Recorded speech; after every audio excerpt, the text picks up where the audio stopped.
കച്ചവടത്തിൽ കുറെ തന്ത്രങ്ങളുണ്ട്. ഈ ഇരിക്കുന്ന ഫുള്ള് പച്ചക്കറിയാണ്. ഇതാണ് കൃഷിയുടെ പാടെ. ഇവിടെ ഫുള്ള് സ്റ്റോക്ക് വെച്ചിരിക്കുന്നത് ബട്ടർ നട്ടാണ്. ഇത് കണ്ട, ഇപ്പൊ നിലവില് വണ്ടിയിലിട്ട് കയറ്റാനുള്ള സ്റ്റേജിലാണ് വെച്ചിരിക്കുന്നത്.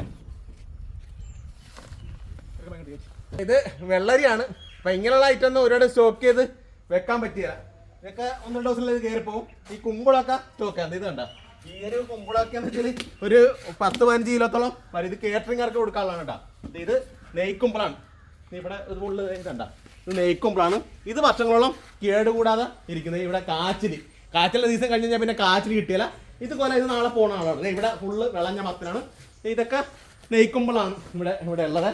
പിന്നെ ഇവിടെ കുറച്ച് ഏമ്പുണ്ട്. ഏമ്പൊക്കെ ഒരാഴ്ചക്കുള്ളിൽ കിടക്കില്ല. ഇത് കാച്ചില് നല്ല വാഴക്കാച്ചിലാണ്. നല്ല പ്യൂറായിട്ടുള്ള കാച്ചിലാണ്. ഇവിടെ മത്തൻ ഇവിടെ സ്റ്റോക്ക് ചെയ്തിട്ടുണ്ട്. വെള്ളം എടുത്തു കഴിഞ്ഞാൽ മഴ നനയരുത്.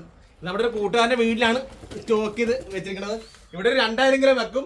അമ്മത്തല്ല നമുക്ക് പാടായിട്ട് ഏറ്റവും അടുത്ത സ്ഥലമാണ്. ലേബർ നമ്മൾ നോക്കണമല്ലോ. അപ്പൊ അതുകൊണ്ടാണ് നമ്മൾ ഇവിടെ സ്റ്റോക്ക് ഇരിക്കുന്നത്. കുക്കുംബർ, വെണ്ട, പയറൊക്കെ ഉണ്ടല്ലോ, 1-2 ദിവസം പരമാവധി. അന്നു തന്നെ മാർക്കറ്റ് ആണെങ്കിൽ ഏറ്റവും നല്ലത്. ഇത് കൃഷിയിലാണ്. ഇവിടെ പന്തൽ കൃഷിയാണ്. പടവളം, പാല്, ബീച്ചിലൊക്കെയാണ്. അതുമൊക്കെ അങ്ങനെ തന്നെ എളുപ്പം മാർക്കറ്റാണ് നല്ലത്. ഇതൊക്കെ കണ്ടാ ബട്ടർനട്ടും നെയ്ക്കുമ്പോഴും ഇവിടെ സ്റ്റോക്ക് ചെയ്യാണ്.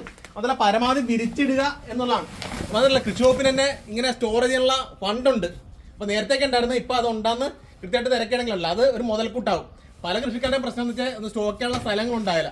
അപ്പൊ അതൊന്നും കൃത്യമായിട്ടൊന്ന് ചോദിച്ച് മനസ്സിലാക്കിയിട്ട് സാധ്യമുള്ളവരൊന്നും ചെയ്യാൻ മറക്കല്ലേ. അതല്ല എന്തെങ്കിലുമൊക്കെ ചെറിയൊരു ഡാമേജ് ഉണ്ടാവും, ഞെട്ടുപോയതൊക്കെ ഉണ്ടാവും.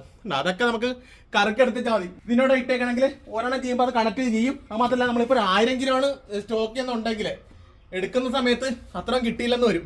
ഒരു 900 കിലോ നോക്കിയാൽ മതി. ഡാമേജ് ആയിട്ട് കുറച്ച് പോകും, വെയിറ്റ് ലോസ് വരും. പക്ഷെ നമ്മൾ ഇരട്ടി വിലക്കാണ് നമ്മൾ കൊടുക്കുന്നത്. ഇപ്പം 12 അല്ലെങ്കിൽ 14 പറഞ്ഞൊരു സാധനം 25 രൂപയ്ക്ക് നമുക്ക് കൊടുക്കാനായിട്ട് പറ്റും. അപ്പം അങ്ങനെയൊക്കെയാണ് ഇതിൻ്റെ സാധ്യത വരുന്നത്. മുൻ വർഷങ്ങളിലൊക്കെ ഈ രീതിക്ക് നമ്മൾ ചെയ്തിട്ടുണ്ട്. അന്ന് നമ്മൾ കുമ്പളവും മത്തനും ഒക്കെയാണ് ബൾക്കായിട്ട് സ്റ്റോക്ക് ചെയ്തത്. അപ്പം അന്നൊക്കെ നല്ല വിലക്ക് വിൽക്കാൻ പറ്റി. അങ്ങനത്തെ ഒരു എക്സ്പീരിയൻസ് കൂടെ ഉണ്ട്. ഇത്തവണയും ആ രീതിക്ക് തന്നെ പോകാനാണ് പരിപാടി. അപ്പം മാർക്കറ്റിങ്ങിലൊക്കെ പല രീതിക്ക് ബുദ്ധിപരമായിട്ടൊക്കെ ചെയ്തു പോകുക എന്നുള്ളതാണ്. അപ്പോഴാണ് കൃഷിയിലെ വിജയങ്ങൾ ഉണ്ടാകുന്നത്. ജൂൺ ജൂലൈ മാസത്തിനുള്ളിൽ ഇത് കംപ്ലീറ്റ് തീർക്കുകയും ചെയ്യും. ആ സമയത്താണ് ഏറ്റവും കൂടുതൽ കേരളത്തിൽ മഴ വീണ സമയം എന്ന് വെച്ചാൽ. ആ സമയത്ത് ദാരിദ്ര്യം പിടിച്ചൊരു സമയമാണ്.